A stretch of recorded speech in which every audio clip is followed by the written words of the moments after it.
Political లీడర్లు మాట్లాడే ప్రతి మాటకి రిఫ్లెక్షన్ చాలా ఎక్కువగానే ఉంటుంది. ముఖ్యంగా ఫైర్ బ్రాండ్గా పేరు తెచ్చుకున్న వైసీపీ లేడీ లీడర్ రోజా మాటలకైతే ఇటు పత్రికలు సహా సోషల్ మీడియాలో పెద్ద ఎత్తున ప్రచారం ఫాలోయింగ్ ఉన్న విషయం తెలిసిందే. ఈ నేపథ్యంలో రోజా చేసే ప్రతి కామెంట్ పైన రియాక్షన్ కూడా అంతే స్పీడ్గా ఉంటుంది. ఇక తాజా విషయానికి వస్తే కృష్ణా జిల్లాలో జరిగిన జేసీ బస్సు ప్రమాదం రాష్ట్రంలో పెద్ద ఎత్తున సంచలనం సృష్టించింది. ఇది అని కాకుండా అన్ని మీడియా సంస్థలు దీనిని బాగానే కవరేజ్ ఇచ్చాయి.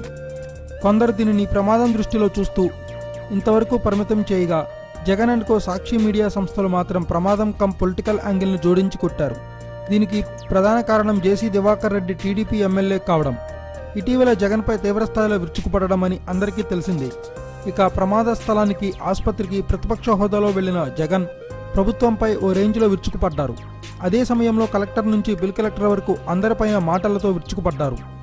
జగన్ ప్రతికూల మీడియా ఆ వ్యాఖ్యలను పదే పదే ప్రచారం చేస్తూ జగన్ను వ్యంగ్యంగా చిత్రీకరించేందుకు ప్రయత్నించింది. దీనిపై స్పందించిన రోజా ఆ క్లిప్పింగ్లను ప్రసారం చేయొద్దు అంటూ మీడియాను కోరింది. ఇప్పుడు ఇదే జగన్ పరువు తీసేసేలా ఉందని వైసీపీ నేతలు విమర్శలు ప్రారంభించారు. మీడియాని రోజా రిక్వెస్ట్ చేసిన విధానం చూసిన వాళ్లకు ఎవరికైనా జగన్ తప్పుగా మాట్లాడాడన్న విషయం అర్థమైపోయేలా ఉంది. మా అధినేత ఏదో తప్పుగా మాట్లాడాడు, మీరు ఆ మాటలను హైలైట్ చేయవద్దు అని రిక్వెస్ట్ చేసినట్లుగానే ఉన్నాయి రోజా మాటలు అని వైసీపీ నేతలే అనుకుంటున్నారు. మొత్తానికి రోజా మాటలతో జగన్ పరువు పోయిందని అంటున్నారు వైసీపీ నేతలు. మరి దీనిపైన ఫైర్ బ్రాండ్ ఎలా రియాక్ట్ అవుతుందో చూడాలి.